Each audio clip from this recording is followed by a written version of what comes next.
come in. Welcome. I am E.G. Marshall. Welcome to the sound of suspense. The voices of victims. The fear you can hear. For the next 52 minutes, we're going to take you into the world of mystery and murder, but mostly into the world of terrifying imagination. The story you're about to hear might be called a morality play. It's a story which has a question you can ask yourself. What is your price tag for killing a man? If you think you don't have one, listen to the story of Walter Van Haas and the Chinaman button. Mr. Van Haas, I'm making this as easy for you as pushing a button. Now, if you give your approval, my agents in Johannesburg will be contacted within hours. The rest will be handled simply and with dispatch. My God, I really think you mean it. I really think you'd commit murder.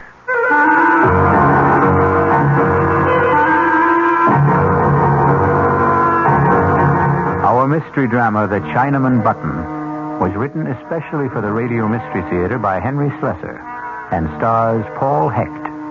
It is sponsored in part by the Kellogg Company, makers of Kellogg's Special K cereal. I'll be back shortly with Act One.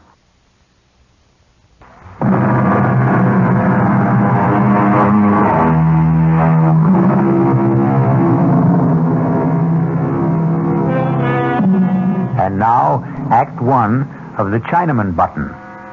But it does not begin in China. It begins in New York City on the executive floor of a bustling advertising agency. Good morning, Mr. Fish. Good morning, Susan. How have you been? How is Hawaii? Oh, just great. Oh, you look terrific. My partner get in yet, or is he goofing off? Oh, no, Mr. Michaels is in his office. He's been there since 8 o'clock. Oh, don't give me that. I'll bet Lou hasn't been in the office before 10 since I went on vacation. Well, what do you know? There you are, just like Susan said. Hello, Phil. Welcome back. How do I look? Fat and sassy? 3 weeks in Hawaii. Luau every night. Plenty of rum and pineapple. I figured I gained 10 pounds. Well, it looks good on you, Phil. No kidding. What is this? What's the matter with you? I'm nice and brown. You're white as a sheet. You look terrible. Lou, are you sick or something? No, I'm okay. I'm fine. You look like you've been sleeping in the office or something. Well, let's hear it. There's some bad news, right? Something happened while I was away? Yeah, that's right. Something's happened, Phil, but it wasn't my fault, so help me. Okay, come on. Let's have it. We lost an account, Phil. Okay, so we lost an account. We lost the Brewster account. You want to tell me that again? I know it's real bad news, but I don't know how else to tell you. Brewster's definitely out. You want to tell me what you did wrong, Lou? Well, nothing, Phil. I swear It'll come out sooner or later. Phil, I had nothing to do with it. It started with a call from Charlie Edwards a week after you left. He wanted to talk to you. He said it was urgent. When I told him you weren't here, he hung up. Next thing I know, there's a letter from old man Brewster, the official 90-day notice of termination. But did you call Charlie? Well, sure, I called him. Only Charlie isn't the ad manager anymore. Charlie's got a new job. He was kicked upstairs. He's in customer relations, out of advertising completely. There's a new guy in charge. Lou, you know what you're telling me. You are telling me that our gross profit has been cut in half. You think I don't know that? I think I'd better sit down. The new ad manager's name is Walter Van Haas. $6 million in billing, just like that? Charlie said the whole thing was his fault. Whose? Walter Van Haas, the new ad manager. Charlie says he started the whole thing, but I never got the full story. Charlie's been too busy in his new job to talk to me. Give me that phone. Yeah, sure, Phil. Charlie is not going to be too busy to talk to me. I haven't been kicking back $10,000 a year to Charlie for him not to talk to me.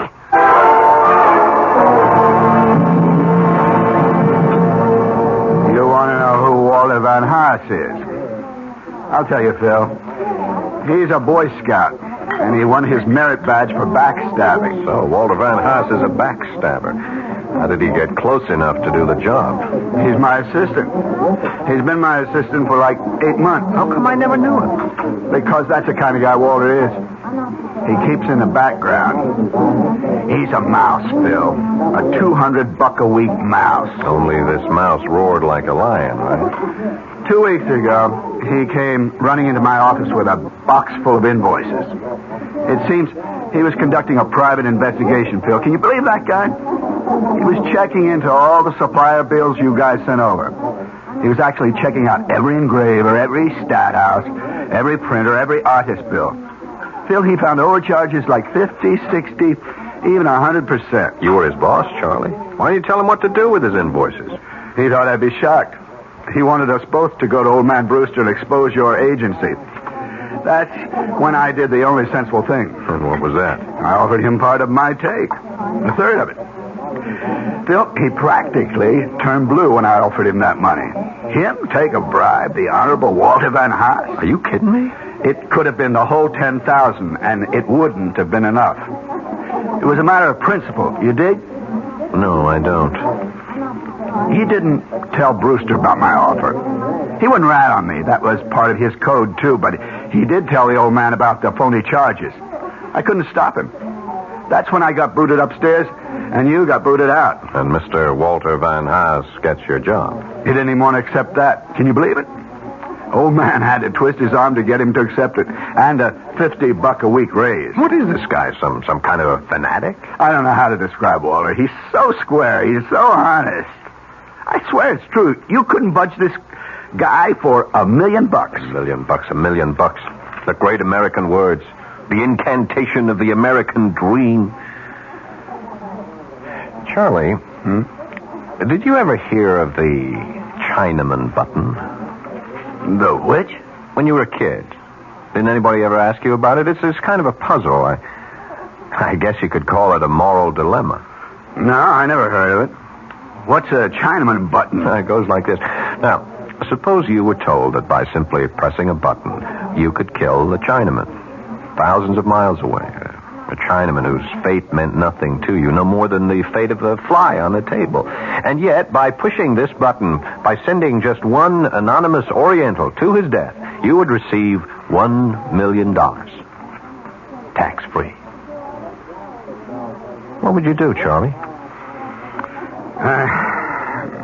I don't know. Press the button, I guess. Sure, that's right. You'd press the button. I'd press the button. Even Walter Van What's-His-Face would press the button. No, not him. Not that guy. Oh, yeah, sure he would, Charlie. No, I really don't think so, Phil. Walter would think about it and begin wondering if that Chinaman might not have a wife and kids. Walter does. He's got 5 kids, as a matter of fact. You're wrong, Charlie. Everybody's the same when it comes to money. It's the great leveler. No, I really mean it. Walter wouldn't push that button for $10 million. That's the kind of guy he is.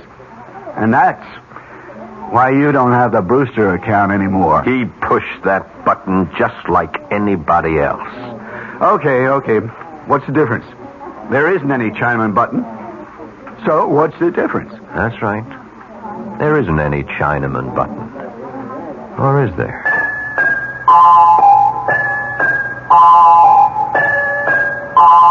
I don't get you, Phil. What's all this talk about a button? I didn't say there had to be a button, Lou. Not literally. Or a Chinaman, for that matter. Van Haas sounds Dutch. How about a Dutchman? What are you talking about? I think you drank a little too much at lunch. He wouldn't be so high and mighty once he pressed that button, would he? That would knock his halo off. What? Which is worse, Lou? Taking a kickback or killing a man? Oh, come on, Phil. Will you talk sense? We'd have him right where we want him. We could call the shots then, Lou. We can get Charlie his job back. We might even get our account back. Oh, for Pete's sake, Phil, will you tell me what you're talking about? Better. I'll show you what I mean. Only first, I gotta compose a letter. A letter to who? Don't rush me. This has got to be done right. We're going to have to print up a special letterhead, something that really looks authentic. Somebody in the art department can do that. But what for? Here, let me use that portable of yours. We'll have to find one of those services that post letters from overseas. Dear Mr. Van Haas, you're writing this guy? Yep. Well, what are you going to say to him? I am going to offer him the American dream, Lou.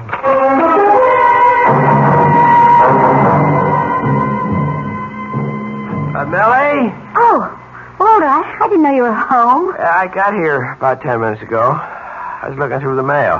How are you? Oh, all right. Tired as usual. Isn't it kind of chilly to be out here? Oh, I just had to get out of the house. Kids have been impossible all day. You know how hard it rained this morning. Yes, I know. Honey, did you see the letter? The one from South Africa? Oh, yeah, sure, I noticed it. Say the stamps, will you? Peter wants Yeah, them. Millie, do you know what the letter's about? No, can't imagine. Oh, you don't know anyone in South Africa, do you? Of course not. But somebody there knows me. It's from some law firm. Look at the letterhead. Uh-huh. Dries Sertog and Beerenbroek? What a name. It's Dutch, I guess. Dries Hartog and Berenbroek. 200 Commissioner Street, Johannesburg, South Africa. Read it, huh? Well, it says, Dear Mr. Van Haas, our firm is collecting data for record-keeping purposes concerning the surviving family of one of our clients. Would you be so good as to confirm the following facts? Your name, Walter Van Haas. I can confirm that, all right. Well, go on. Read the rest. Your father's name, Benjamin Van Haas. Right again. Your mother's name, Sylvia Reach. I didn't know your mother's name was Sylvia. She always hated the name. That's why she called herself Sally. Anyway, now let's see. Paternal grandparents, Jan Van Haas, Elsa Voort. If the foregoing facts are not correct, would you kindly advise us by return mail? Well, I just saved some postage anyway. Is that all it says? Now, just one more sentence. If these facts are correct, there is no need for further communication. Thank you for your attention to this matter. Yours faithfully, L. something or other. I can't make out the signature. For heaven's sakes, Walter, what do you suppose it means? I haven't the faintest idea. Maybe I've got a rich uncle in South Africa. Maybe he owns one of those diamond or gold mines. If only. Tell him to send us a couple of diamonds fast. Maybe we could start looking for a new house. If I don't get out of this cheese box soon, I'll just go out of my mind. I'll settle for a couple of gold nuggets. We can melt them down and use them to fill Elsa's teeth. That ought to cut down that dental bill. Look, why don't you write to those people in South Africa and ask them what it's all about? Well, you heard what the man wrote. If these facts are correct, there is no need for further communication.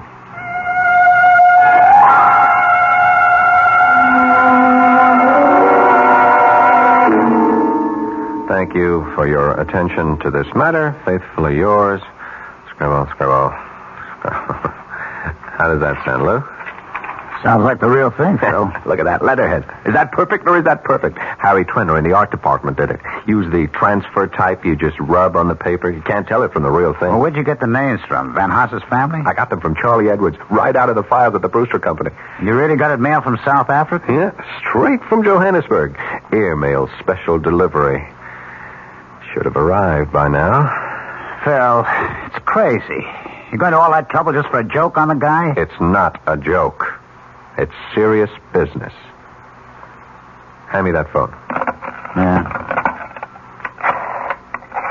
What are you doing now? Hello, Brewster Company? Mr. Van Haas, please. My name is Thompson. Just tell Mr. Van Haas that I wish to speak to him in connection with South Africa. I'm sure he'll understand. Yeah, I'll wait. Phil, will you please tell me what you're doing? I'm going to make an appointment with this man, Lou. I'm going to make a deal with him. For the Chinaman button.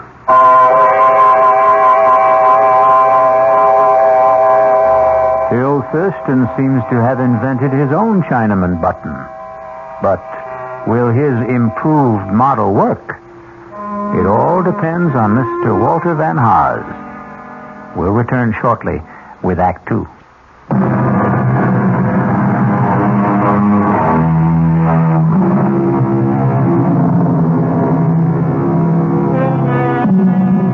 Now, let's go back to Phil Thurston. Or rather, let's go back to Mr. Thompson, since that's the name Mr. Thurston used to make his reservation at the Ebb Tide Restaurant in downtown Manhattan. Nice of you to come all the way downtown to meet me for lunch, Mr. Van Haas. That's okay. I'm sorry I don't have a permanent office, so a place like this is convenient for me. You still haven't told me what business you're in, Mr. Thompson. I would have come to your home for this meeting, but I didn't want to disturb your wife and children. You do have children, don't you? I sure do. 5 of them. How old are they? Stepladder. 2, 4, 6, 8, 10. That's a lot of mouths to feed. Yep, and teeth to fill. I don't doubt it. Did you say that you were with that law firm in Johannesburg, Dries Hartog, and... Sorry, I can't remember the last name. I'm not sure I could pronounce it if I did. Your family is Dutch, isn't it? Yeah, my grandparents were Hollanders, but the rest of us are strictly Yanks. Well, the answer is no. I don't come from the attorneys in Johannesburg, but I wanted to talk to you about their letter. Frankly, we couldn't figure it out, Millie and I. That's my wife. I don't remember having any relatives in South Africa, and neither does my father. Oh, your dad's alive then? Yes, he lives in Allentown. I called him, but he didn't have any answers. Well, maybe I can help.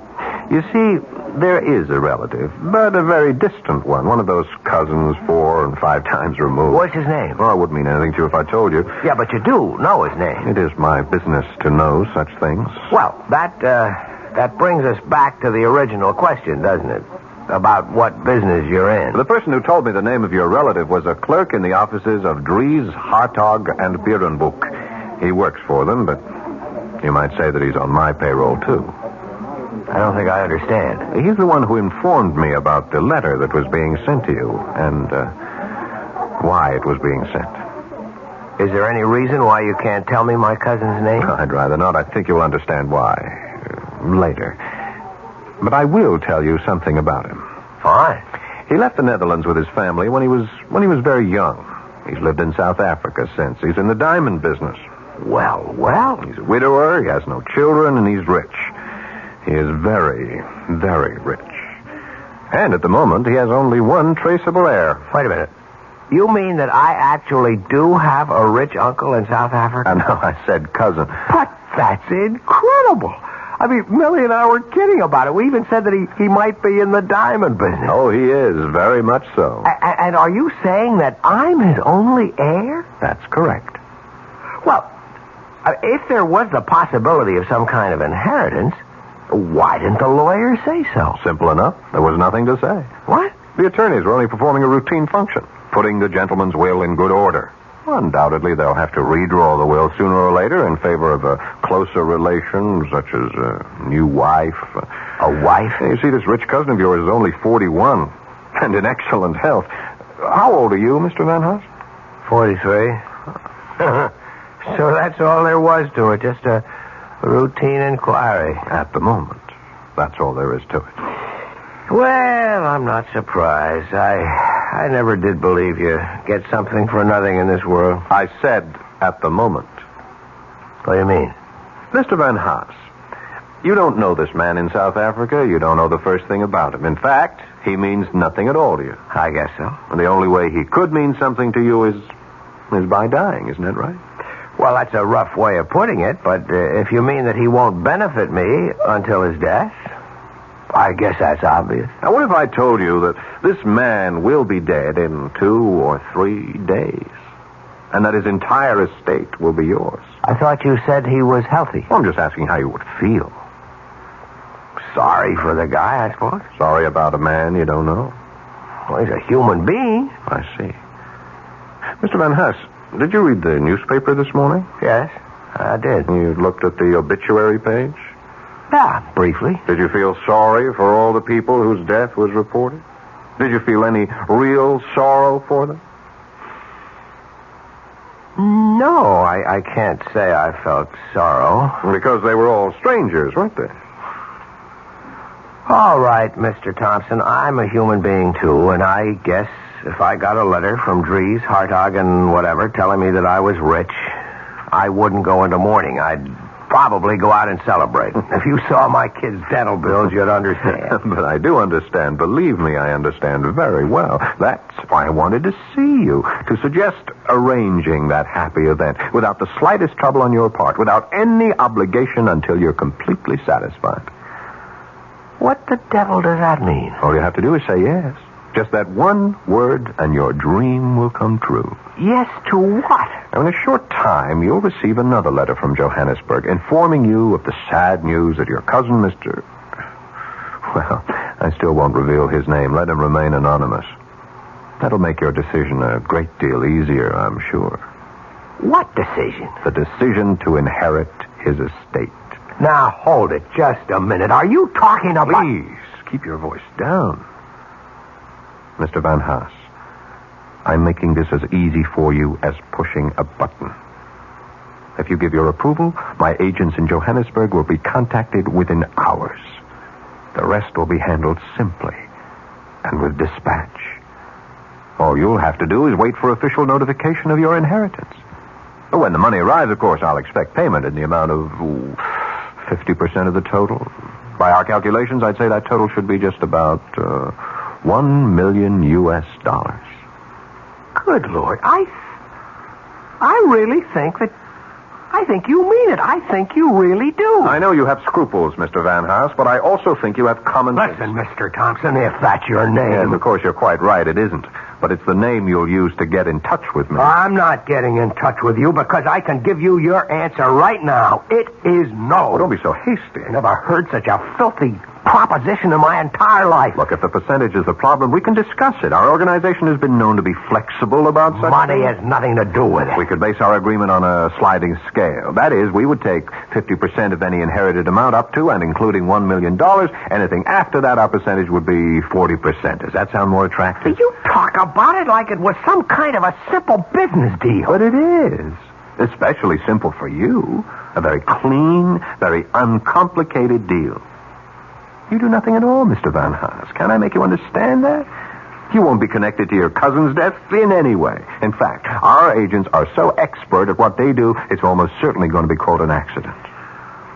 Believe me, we've never had the slightest bit of trouble in the past. You heard my answer, Mr. Thompson. Now, if you'll excuse me... You haven't had your lunch yet. My appetite is gone. Van Haas. What? I'm sorry. Perhaps I put the whole thing to you too bluntly. I shouldn't have expected a man like yourself to agree immediately. Or ever. All right. Maybe you'll never agree. But at least give yourself some time to think it over. I don't need any time. Just 12 hours. 12 hours, that's all I'm talking about. Now, if you change your mind any time during the next 12 hours, you can reach me at the Florentine Hotel on 51st Street. Hey, did you get that name? I don't need to remember it, Mr. Thompson. I'd like to forget your name, too, in this whole conversation. I'll be at the Florentine Hotel between 8 o'clock and midnight tonight.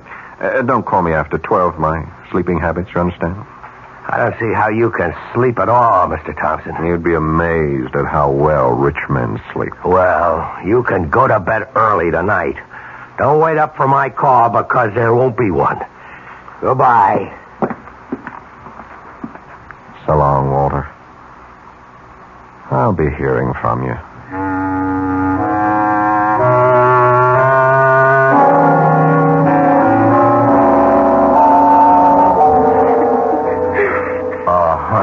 Honey, cut it out. Stop it. No. Tell me what the matter is. Nothing. It's nothing. It's got to be something, Millie. Are the kids okay? Yes, they're all right. It's pretty quiet in the playroom. Well, that's because I packed the twins off to Mother. They were getting out of hand, Walter. I just couldn't stand it anymore. Okay, fine. I'm sure your mother is delighted. No, she isn't. Maybe she used to be when she was younger, but she's getting too old for that sort of thing now. Maybe I'm getting too old, too. Come on, what are you talking about? I'm 41 years old, Walter. Sometimes I feel like 141. You know what's wrong with you? You're not eating right. You're eating like a bird these days. Well, that's practically all I can afford to buy these days. Bird food. I didn't mean that, Walter. Honest, I didn't. I know you didn't. I know it. Look, honey, I wish you'd see Dr. Julian and have him check you over. Walter, I did see Dr. Julian. You did? When? This morning. I didn't know you were going.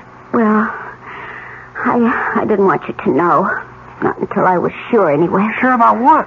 Hey, you're not sick, are you? I mean, did he find anything serious? No, I'm not sick. I'm pregnant, Walter. What? You see, I'm not over the hill after all. I can still make babies. It should be some sort of comfort, shouldn't it? A baby? Dr. Julian shook his finger at me and said he was going to call you sometime and give you a lecture on the population explosion. Well, that's just great, honey. No, Walter, it's not just great. Oh, honey, don't pretend to be happy about it. I just can't. Well, it's not the end of the world. Oh, that's right. It's a beginning, isn't it? That's what Mother said when I told her. She's always said that, even with the first one, with Peter. 10 years ago, almost 11. Walter, do you realize we've been married almost 13 years? I know, Millie, and I know they haven't always been easy years. Why is everything always beginning?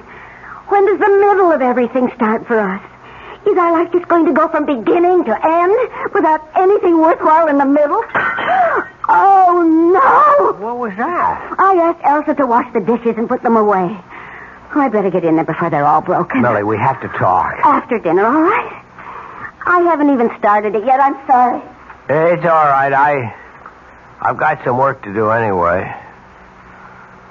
Or some thinking anyway.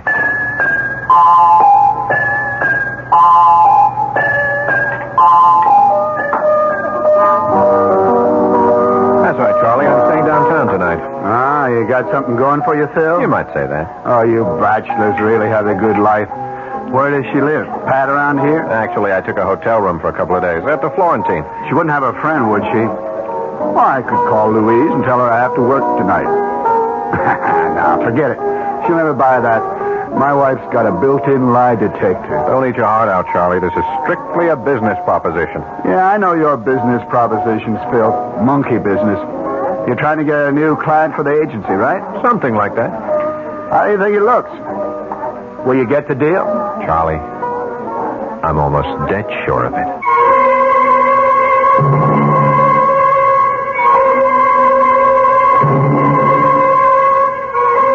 Will Walter Van Haas press the Chinaman button? Would you press it?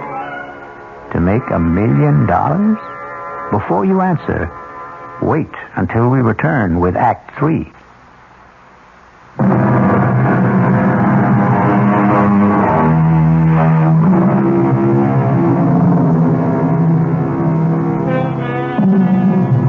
Now let's pay a visit to the Florentine Hotel. It's a posh little hotel with all the conveniences. And in room 610, there's a gentleman registered under the name of Thompson.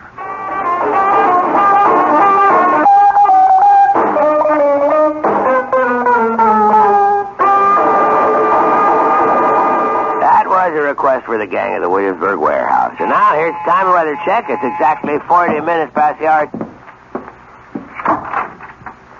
Hello, Phil. Hi, Lou. Come on in. So, this is the Florentine Hotel, huh? Well, that's not a bad-looking room. Why they call this a suite? That's right. Bedroom is in there. Look at this bar set up. Glasses, refrigerator, everything. It's nice, very nice. You want a drink? All I got is vodka. Oh, no, thanks. I'm strictly a Scotch, man. You know that. Sorry about that. That's okay. I'm not staying long. I'll just leave the layouts and the reports for you to look over. We can talk about them in the morning at the shop. Relax, Lou. Your wife knows you're working late tonight, doesn't she? Yeah, she knows. Well, sit down. Take it easy. Look, I got some orange juice. I can make you a screwdriver. No, thanks, Phil. Guess I have to drink alone, then. Well, aren't you going to ask me about your friend, Van Haas? What about him? I told you I was going to see him today, or rather that Mr. Thompson was going to see him.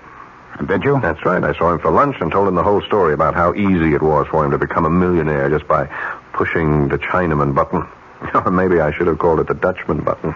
Did he believe it, Phil? All the way. But did he go for it? I mean, about having the guy in South Africa killed. No, he wouldn't go along. Ah, so Charlie was right. He said no because he was scared. He was afraid that he was getting into something too deep for him. Well, maybe that wasn't it, Phil. Maybe he is the kind of guy Charlie says he is. Maybe he was that kind of guy, Lou. But that was before he ever got really tempted. A lot of people are honest because they never had anything worth being dishonest about. Am I right? You don't think much of people, do you? I think people are people, that's all. Open your eyes, Lou. Look at what's happening all around you. Everybody's on the grab. You don't know that by now. You've been living in a cave all your life. All right. I don't want to argue with you. Everybody's corruptible, Lou. Everybody. High and low. Yeah, it sure looks like it these days. These days, old days, any days, we're just hearing more about it now. That's the only difference. But there are limits, Phil. I mean, like what you offered Van Haas. Well, let's face it, you were talking about murder. Maybe that's the word that came to his mind, too. But when he thinks it over, he'll give it a different name. He'll come to the conclusion that all I was talking about was pushing a button. You mean you still think he'll say yes? I told him to call me here. That's why I took this suite at the hotel under the name of Thompson. So that's what it was.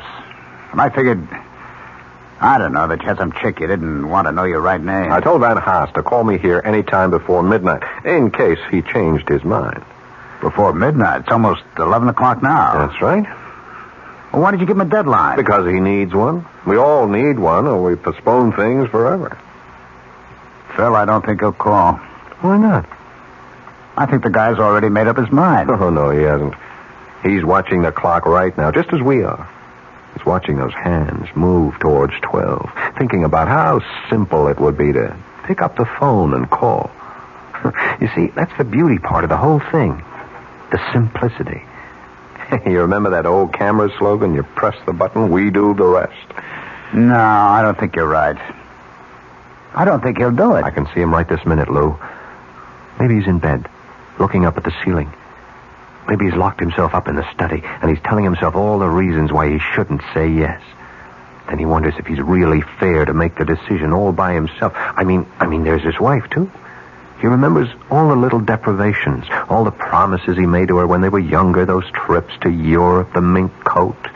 And then there are the kids, of course. 5 kids, Lou. Think what that money would mean to them. He's really moved by the thought of the kids. You know, maybe I'll have a drink after all. He's not thinking of himself, of course. No, he doesn't count. The things he would like to do, the places he wants to see, or that car he wants to own. You ever know a man who didn't want some car he couldn't afford? Yeah.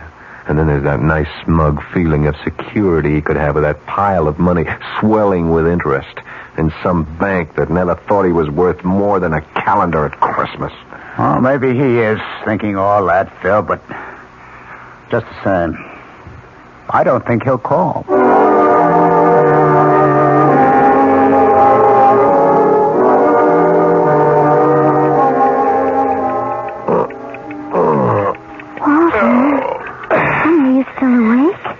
Yeah. Do you feel all right? Yeah, I'm okay. You're not still thinking about it, are you? About what? About, you know, the baby. Oh, no. No, Millie, I wasn't thinking about the baby. Get back to sleep, honey. But, you know, I'm less than 2 months gone, honey. If you're really upset about... Stop that kind of talk. No, I just thought...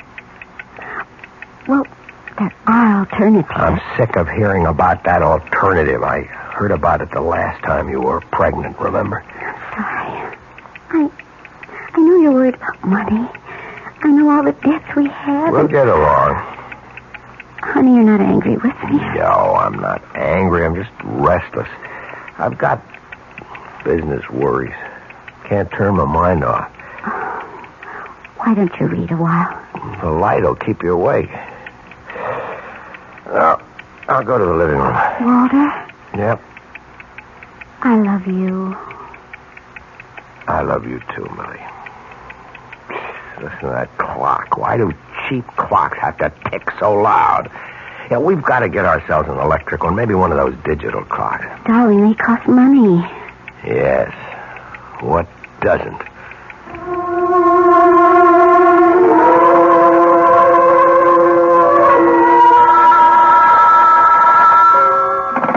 Hello? Oh, yeah, I ordered the scotch. Oh, you can, huh? All right, thanks. Sorry, Lou. Room service can't deliver from the bar after 11:30. That's okay, Phil. I don't really want to drink anyway. I'm almost out of liquor myself. You're almost out of time, too. 11:45. See, I just can't believe it. I can't believe that guy could be that stupid. Is that what you call it? Of course. I mean, who wouldn't jump at a chance like this? Lou, I'm making it so easy for him, so painless. Easier than scratching along on a paycheck shot through with deductions. Easier than bowing and scraping every day of your life to people whose guts he hates. You know old man Brewster. Can you imagine having to be nice to that guy every day? We did it. Yes. That's why I know. Ah, Phil. I think you're taking this joke much too much to heart. You're letting it mean too much to you. There's still time left for him to call. But he won't. And he's probably getting panicky right now. What about you, Phil? He sees the whole thing slipping away from him. He's telling himself how dumb he is. He's telling himself that the Chinaman doesn't mean a thing to Dutchman. him. He's telling himself that he's got a bigger duty, a greater responsibility to his wife, to his kids, even to himself. When you forget it, it's over. No concern of his what happens 7,000 miles away. He doesn't have to dirty his hands. All he has to do is call. You're lost, Phil. Why don't you admit it?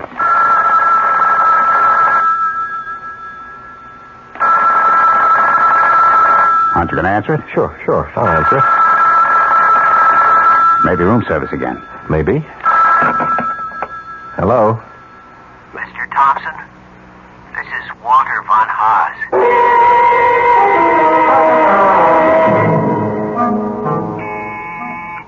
Okay, I'm coming. Who is it?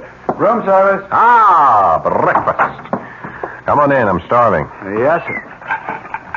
Are you sure those scrambled eggs are hot? They tasted like rubber yesterday morning. They should be all right, sir. Yeah, well, you tell the chef he'll hear from me if they aren't. Yes, sir.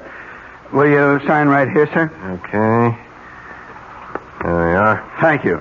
I'll be back later for the table. Half an hour, that's all I need. Yes, sir. Guess my shower's going to have to wait. Oh, now what? Hello. Phil, it's Lou. Oh, hi, what's up? How come you're still at the hotel? I thought you were just going to stay there 1 or 2 days. It's the 3rd day now. I like it here. They stay until the end of the week. Besides, I saw some great-looking chicks at the bar downstairs. Well, what's happening? Nothing. I was just wondering if you knew anything about, Van Haas. Walter Van Haas? He's just waiting for the mailman, Lou. Waiting to hear the good news from South Africa. I spoke to Charlie Edwards. He says Van Haas called in sick yesterday. Yeah, I'll bet he was sick. I'll bet he was home planning on ways to spend all that money he thinks he's going to get. $1 million. No, 500 grand. Are you coming into the office soon, Phil? Sure, I'll be there just as soon as I finish breakfast and grab a shower. I'll see you later then. All right. I'll bet those eggs are cold for sure. Oh, for Pete's sake, it's a conspiracy. Hello, Mr. Thompson. Well, what are you doing here?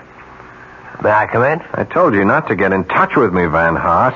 Yes, I know you did, but I had to talk to you in person. I told you that it was for your own protection. Don't worry. I found out your room number, and I came up the back stairs. Nobody knows I'm here. Well, why are you here? Please let me come in. All right. As you can see, I'm just about to take a shower, so whatever you have to say, would you make it fast? Yes, I'll make it fast. I hope you haven't come here to say that you changed your mind, because it's too late for that. The thing is over and done with. It is? You're sure of that? Well, as soon as you gave me your okay, I was in touch with our agents in Johannesburg. They didn't waste any time either. And it went, all right? Flawlessly, just as I promised. Now, all you have to do is wait. Yes, I see. I just had to hear it from you, Mr. Thompson. I had to hear it from myself. Well, now you've heard it. Now you go home and you wait for the mailman. Yes, the mailman. What's the matter, Van Haas? You look strange. You feel all right? Oh, yes, I feel fine. Truth is, I never felt better in my life. Good. I'm glad to hear it. I feel a lot different than I felt 2 days ago. I can't tell you what a torture it was for me to make that phone call to you. Absolute torture. But after I hung up, I felt as light as a feather. You did, huh? Yeah, felt fine. I felt wonderful. Even though I got myself involved in killing a man. It's funny, isn't it? It was easy, wasn't it? just like I said it would be. Yes, that's the word. I never knew anything could be that easy. Changed me, Mr. Thompson. I saw how stupid I'd been all my life, how stupid most of us are, to waste the one life we're given. I owe you a lot. Well, if you came to say thanks, you're welcome. Now, if you'll excuse I me... felt like a giant. I felt there was nothing I couldn't do. I was a coward before, a weakling. But you showed me a better way. Okay. Would you go home now, Mr. Van Haas? I mean, the less we see of each other, the better. Now, when the money arrives, I'll be in touch with you about my 50%. Yes, your 50%. That's really what I wanted to discuss, Mr. Thompson. Tell me, does this fireplace work, or is it just for show? I really wouldn't know. But I see that they have all the implements. What are you doing with that poker?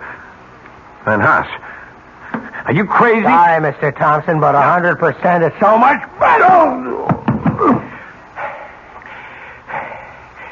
I thought I'd have to bring a hammer or something, but a poker was so much better. Now, into the bathroom, Mr. Thompson. Up into the shower. Yeah. What a shame that you slipped in the tub, Mr. Thompson. What a terrible shame. Now I have to go home to wait for the mailman.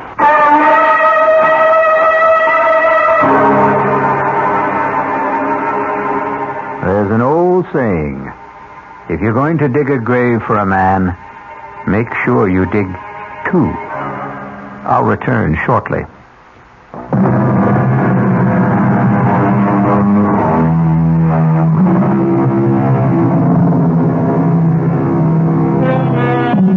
Ready for an instructive statement?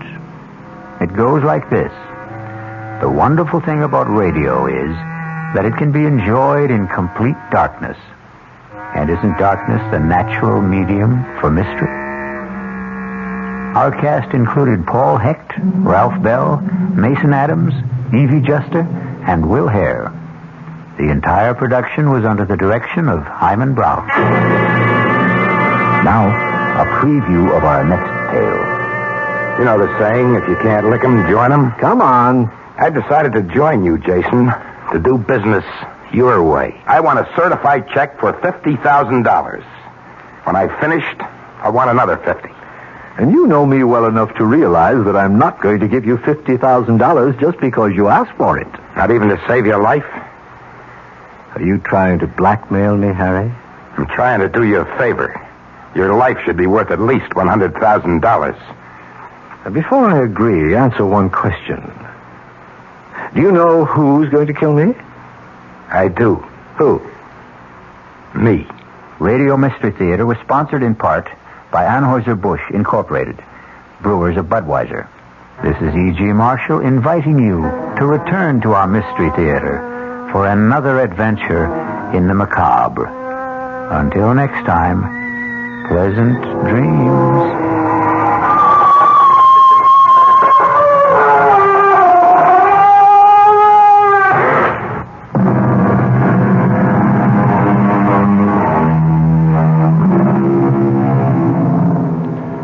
WOR Mystery Theater was brought to you by ShopRite Supermarkets, where you get a lot more for a little less, and by Suburban Savings, with offices throughout North Jersey.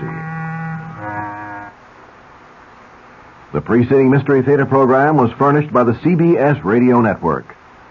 Time magazine calls it the most outspoken and honest play about homosexuality that has ever appeared on Broadway. Clive Barnes of the New York Times agrees. Kevin Sanders of ABC TV said, as brilliant and ruthless a dissection of modern marriage as I've ever seen on stage. They're all talking about Find Your Way Home, the new Broadway hit starring Jane Alexander, Lee Richardson, and the sensational new star Michael Moriarty, hailed as the most exciting new performer to hit Broadway since Marlon Brando in Streetcar. It's at the Brooks Atkinson Theater, the play of the season. It's Find Your Way Home.